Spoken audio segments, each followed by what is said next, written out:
Talofa lava, apa au o le tala le lei mo oi. Ma loa fua, ai laua maua i lona alofa sili esel nei tae au. Vi ia lava le swafa manu malo, o lo tātou tupu, ma lo tātou alii. A wao lea o tātou wala whai mai le manuia, ma le malo si fou mai a te ia.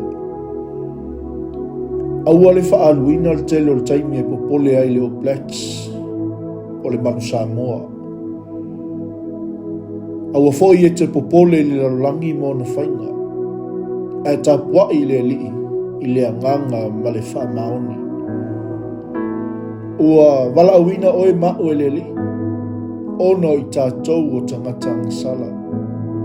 Ma o lo whapenao na ngalue pea lo na nganga mo nisi tangata sto tele. Ina ia wheliwa ina, ma toi fuata ina pea o lato o langa. Ia iai tātou le nganga lea o le fia awai le ngā luenga. O le au mai o tangata i totonu o le malo le tua. E peo na saunoa mai o ia, o le fo mai mo e mamai. Ai le mo e o malo. E le au ngale fo mai i e malo na o e mamai.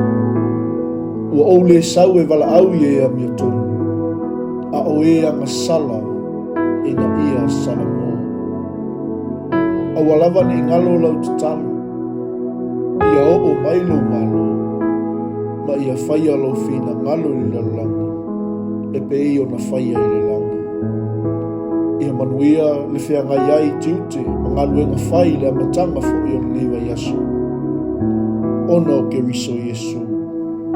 Amen. Manuia, whaiva, ma lava singa le ne yasu.